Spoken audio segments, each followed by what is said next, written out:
There are 4 verses in Genesis that modern theology has tried to conceal for thousands of years of history. They tell of a forbidden union between divine beings and human women that forever changed the fate of our species.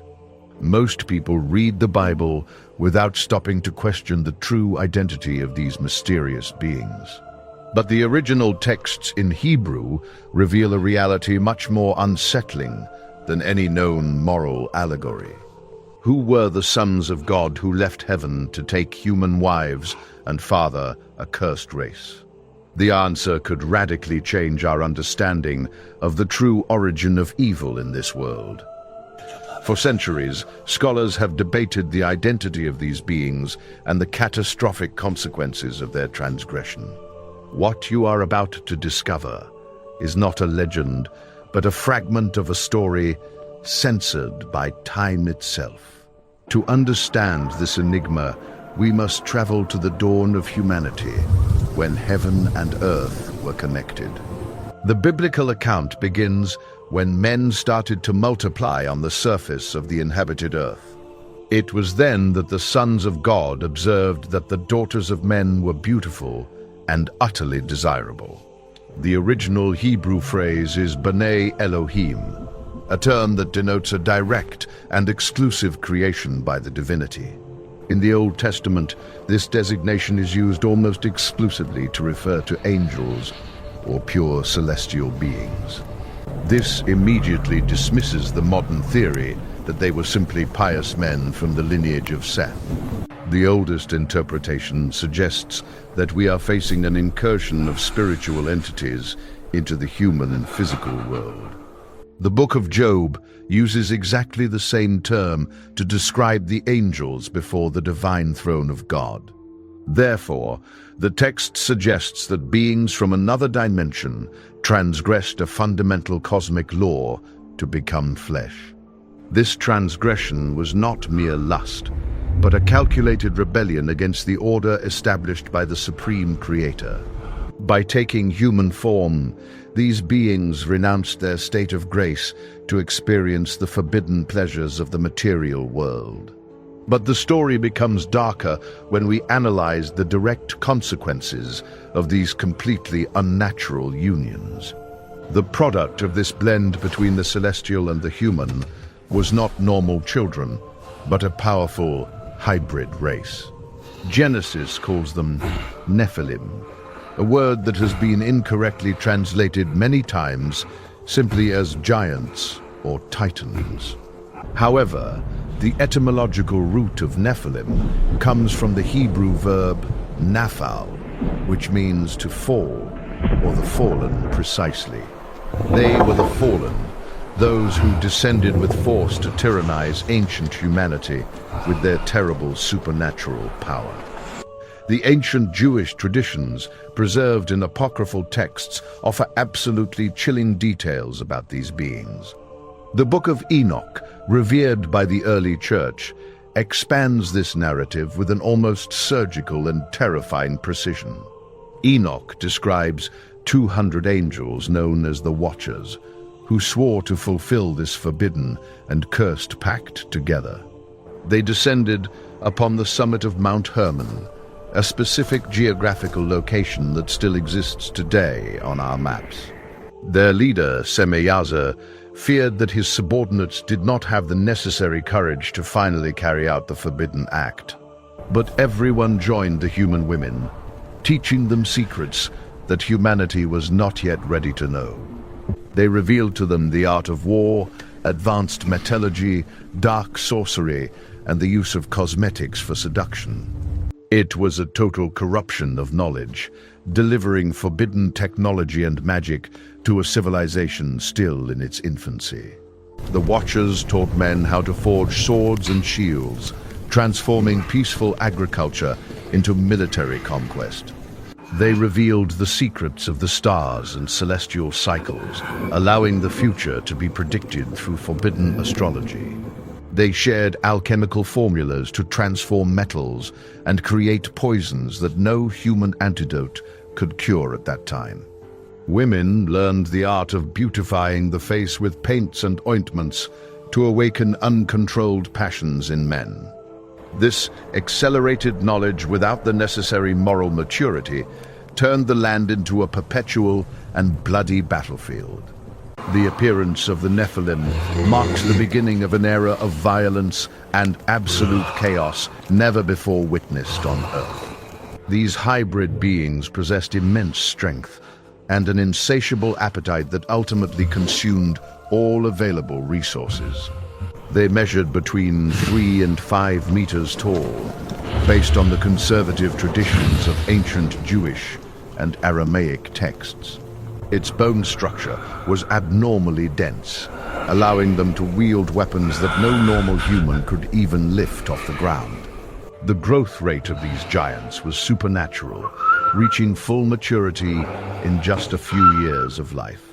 His intelligence combined the celestial knowledge inherited from his parents with the predatory cunning of fallen human nature. They established dynasties of terror, dominating entire regions and demanding impossible tributes from the subjected human populations. When the food from the earth ran out, ancient texts claim that they began to devour humans themselves. The land was filled with blood and cries, causing divine justice to intervene in a drastic and final manner. This narrative explains why the Great Flood was not just a punishment for sin, but an absolutely necessary genetic purge. The human bloodline had been irreparably contaminated by the intrusion of this DNA foreign to our nature. The purpose of the flood was to restore the original human genome by eliminating all traces of hybridization with the fallen celestial. It was not an arbitrary punishment, but a surgical intervention to save what remained of pure humanity. Every creature that breathed outside the ark carried in its veins the genetic poison that had corrupted divine creation. The waters covered even the highest mountains, ensuring that no Nephilim could survive in secret, elevated shelters. Noah was chosen not only for his morality, but because he was perfect in his generations. That is, genetically pure. But the theory of fallen angels is not the only explanation that historians have considered throughout the centuries. During the Middle Ages, the Church tried to rationalize this myth, to eliminate the uncomfortable idea of angels with physical bodies. The theory of lineages emerged, proposing that the sons of God were simply righteous descendants of Seth. According to this view, the daughters of men were the descendants of the cursed and violent lineage of Cain the murderer. St. Augustine was one of the main defenders of this stance, trying to eliminate the supernatural element from the narrative. They argued that angels, being pure spirits, do not have the biological capacity to reproduce with human women. However, this theological explanation deliberately ignores the specific linguistic use of the Hebrew term Bnei Elohim. If the text had wanted to say pious men, it would have used the term Bnei Adam, or sons of men precisely. The deliberate terminological distinction between sons of God and daughters of men cannot be ignored without violating the text. The fathers of the early church, such as Justin Martyr and Irenaeus, readily accepted the interpretation of fallen angels. It was only later, when Greek philosophy influenced theology, that this literal reading began to be considered unacceptable. Furthermore, it does not explain how the union of two normal human lineages could produce offspring of such powerful giants. Biology tells us that the union of believer and non-believer produces a normal child, not a 3-meter Superman. Therefore, the theory of the lineage of Set leaves too many loose ends and contradictions that the text cannot resolve. There is a third interpretation that connects this account with the ancient king lists of the millennia-old Sumerian civilization. In Mesopotamia, ancient kings claimed to be direct descendants of gods and ruled for impossibly long periods of time. The wise Sumerians, known as Apkallu, were described as semi-divine beings who brought civilization to primitive man.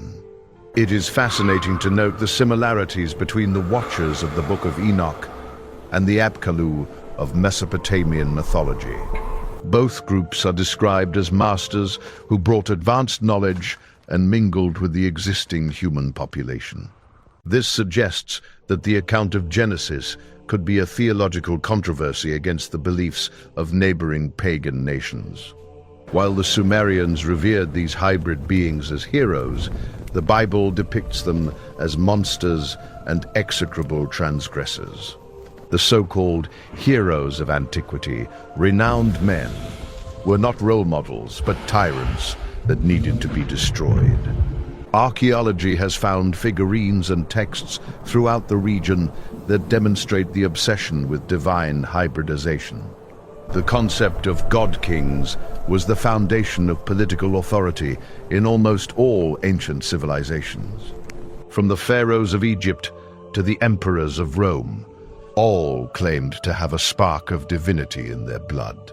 But the account of Genesis dismantles this claim by showing that such a mixture is an abomination that leads to death.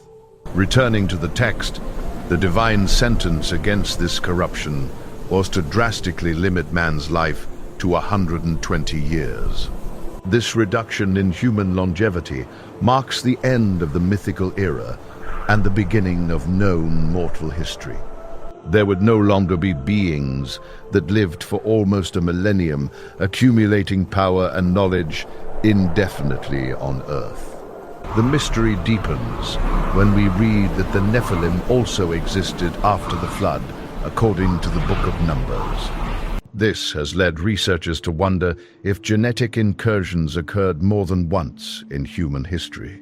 Some Jewish texts suggest that Og, king of Bashan, was one of the last survivors of this cursed race of giants.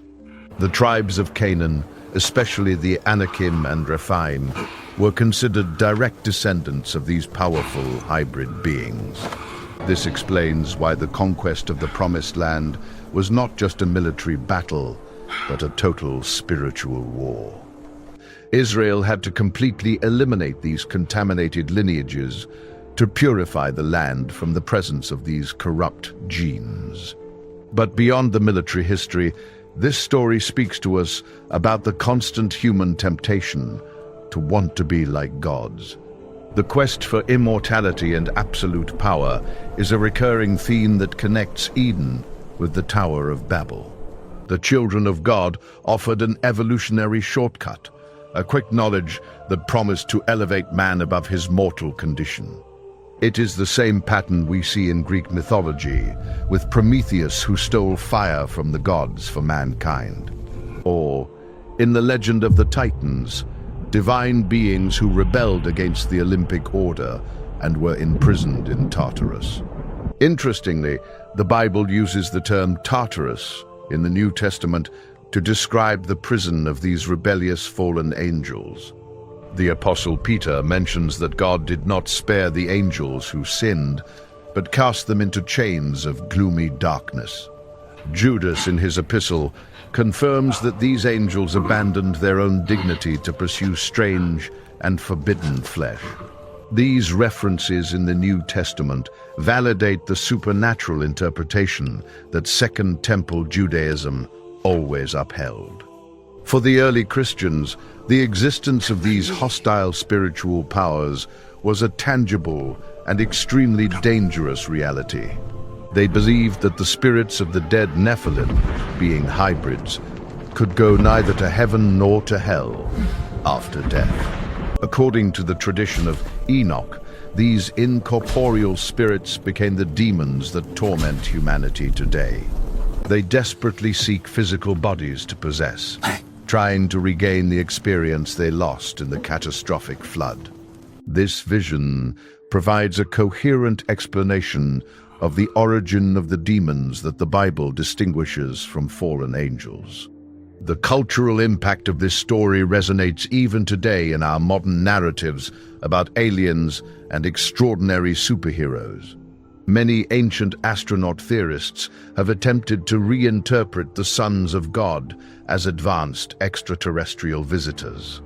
Come in the chariots of fire and in the beings that descend from the sky, a primitive description of advanced alien technology. However, this materialistic view ignores the deep spiritual and moral component that completely permeates the entire biblical text. The narrative is not about space biology, but about the transgression of the sacred limits imposed by the supreme divinity. It is a warning about what happens when the barriers separating the different planes of existence are broken.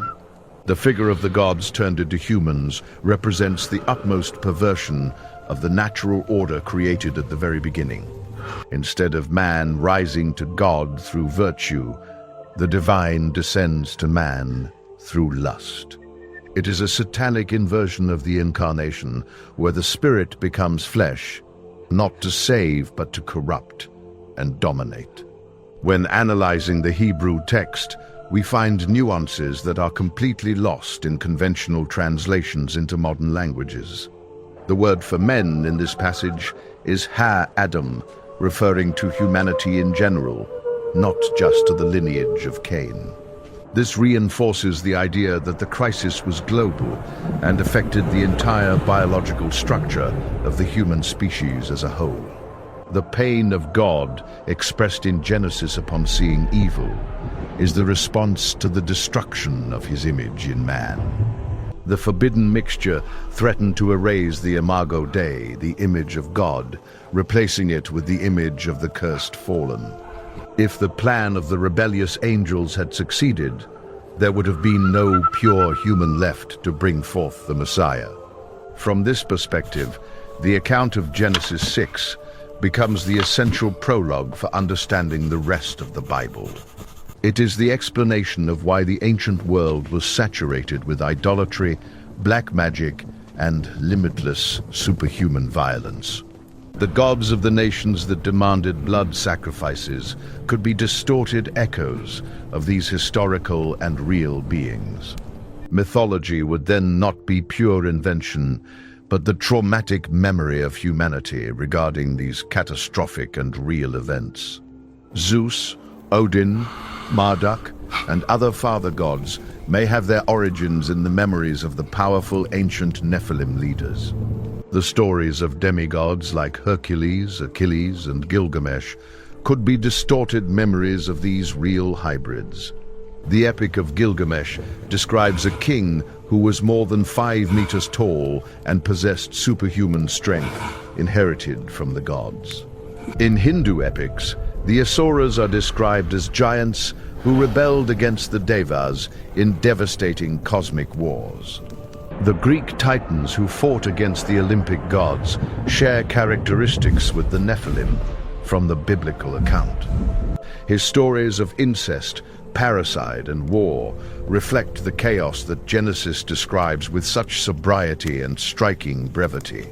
The Bible reveals these beings as cosmic criminals, removing their glory and showing them awaiting their final judgment. Declaring these so-called gods as mere prisoners awaiting eternal judgment is an act of theological resistance. In reading these texts today, we confront the discomfort of a world much stranger than we consciously admit. We prefer a safe and rational religion, but the Bible presents us with a universe inhabited by complex and hostile intelligences. The mystery of the sons of God compels us to reconsider our position in a cosmic hierarchy that we cannot see. It reminds us that human history is not a closed system, but an open stage to influences from other invisible worlds. The biblical narrative insists that the doors between the dimensions have not always been hermetically closed forever. And he warns that in the final days the conditions of the world will resemble the days of Noah before the great cataclysm. This prophecy suggests a return of the same dynamics of hybridization and corruption that provoked the ancient divine judgment. Today we see how science dangerously plays with genetics, crossing barriers between species in secret and public laboratories. The pursuit of transhumanism and biological enhancement echoes the ancient promises of the rebellious Watchers. Modern scientists openly discuss mixing human DNA with animal DNA to create chimeras for supposed medical purposes. CRISPR genetic editing allows for the modification of the human genome in ways that our grandparents considered impossible. Tech companies are investing billions in the pursuit of digital immortality and the fusion between brain and machine. The promise is the same as always. You will be like God, knowing and controlling the secrets of life and death. The desire to transcend natural biological limits is presented as progress when it could be the repetition of an ancient mistake. The desire to be more than human, to attain divinity through technology, is the same ancient and dangerous temptation. The story of Genesis 6 is not a literary fossil, but a dark mirror that reflects our own unchecked modern ambitions. It challenges us to ask whether we are repeating the same mistakes that led to the destruction of the first human civilization. The current fascination with contact with non-human intelligences could be a modern version of that ancient fatal mistake. Opening doors that we don't know how to close has always been the downfall of human curiosity without clear moral boundaries. The story ends with a warning echo that has resonated through the millennia to reach us today. The identity of the sons of God remains one of the most fascinating and debated enigmas in sacred literature. But whether we see them as angels, kings, or demons, their impact on the collective consciousness is undeniable and unsettling. They force us to look up and wonder what other secrets are hidden in the depths of completely forgotten time. The truth about our past is much more unsettling and extraordinary than any fiction we have ever invented.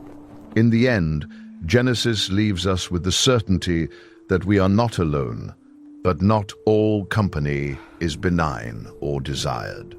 The veil between the natural and the supernatural is thinner than our rational mind would comfortably like to accept. Understanding this chapter is to possess a master key to decipher the myths of all the ancestral cultures of the planet. It is the missing piece that connects history, religion, and legends into a single coherent and terrifying narrative. The gods who became humans left a mark that even the flood could not completely erase from the earth. His legacy persists in the megalithic ruins and in the stories of giants that populate the folklore of every known continent. Recognizing its historical existence is the first step to waking up from the comfortable dream of normality in which we live.